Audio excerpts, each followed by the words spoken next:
All right, let's dive right in.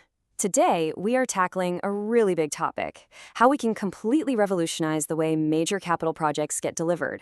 We're going to explore a fundamental shift in thinking, one that promises to finally bring some predictability and success to an industry that, let's be honest, has been struggling with delays and overruns for way too long.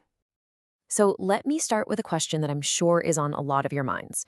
Why is it that so many massive projects, we're talking oil and gas, public infrastructure, you name it, why do they consistently miss the mark on cost, on schedule, and even on quality? It's this persistent, frustrating problem, and today we are going to get to the very root of it. I mean, this list probably looks all too familiar, right? Huge cost overruns, schedules that seem to stretch on forever, and a final product that just doesn't quite meet the original goals. And all of this is happening against a backdrop of insane complexity.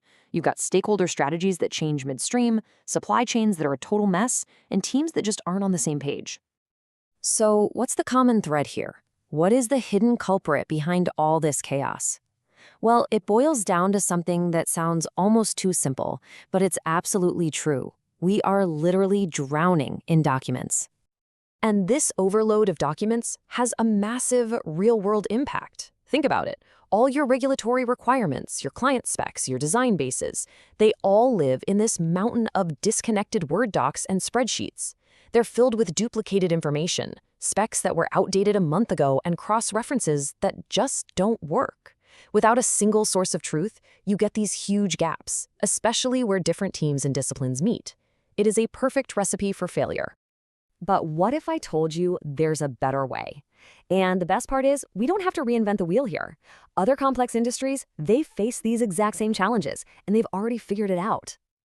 And when you put the two models side by side, the difference is, well, it's night and day. Capital projects are still stuck in that document-centric world, relying on static files. Meanwhile, industries like aerospace and automotive, they went digital first a long time ago. Their foundation isn't just a bunch of files, it's systems engineering. And the core discipline that makes it all work isn't just project management, it's something called requirements management. So let's really dig into this idea, this core discipline. Requirements management isn't just another box to check or a new piece of software. It's a fundamental process, really a whole new way of thinking that makes sure everyone, from the client to the contractor, is building the right thing, the right way, right from the very start. You know, to really understand what a good requirement is, it helps to look at a really bad one. And this is a classic. The system shall be easy to use and maintain. I mean, seriously, what does easy even mean? How do you test for that? Who gets to decide when it's easy enough? This kind of vague language is exactly where projects go completely off the rails. It just creates ambiguity, risk, and leads to endless arguments and costly rework down the line. So a good requirement has to pass three simple tests. First, it has to be unambiguous. It can only have one possible interpretation. So instead of easy to use, you'd say, a trained operator must be able to complete task X in under 5 minutes. See the difference? Second, it must be verifiable. You have to be able to prove that you met it. The bridge must support a load of 50 tons. You can actually test for that. And finally, it has to be necessary. It has to trace directly back to a core project objective, which helps you get rid of all those nice-to-haves that just add cost and complexity for no real reason.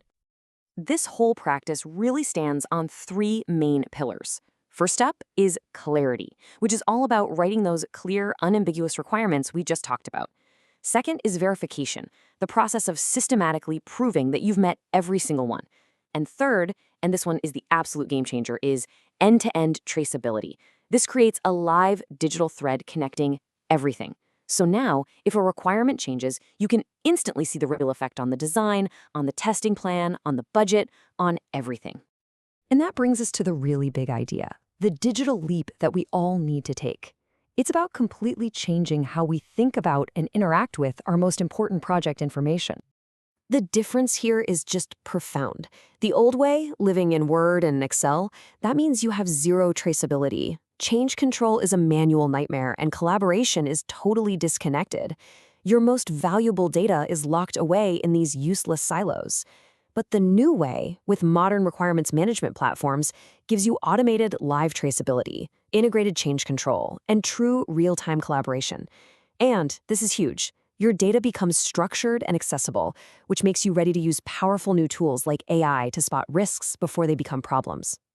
This right here is the core mindset shift. We have to stop thinking of a specification as some static document that you just email around.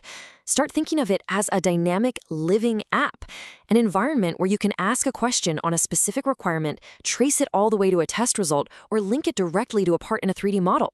It's alive. Okay, so this all sounds great, in theory, but what does it actually mean for the business? What is the real, tangible, bottom line impact of making this kind of shift? Well, the number one value you get is a massive improvement in predictability. When you know exactly what you're building and you're verifying it every step of the way, you eliminate those nasty, costly surprises late in the game. That predictability, in turn, directly leads to higher quality and safety because you're making sure nothing important falls through the cracks. And the end result of all that? You get huge gains in cost and schedule efficiency, mostly because you're slashing the amount of rework you have to do. So, to wrap this all up, the technology is here. The methods are proven in other industries. The benefits are crystal clear. The only real question left is, isn't it time we started executing our most important projects differently?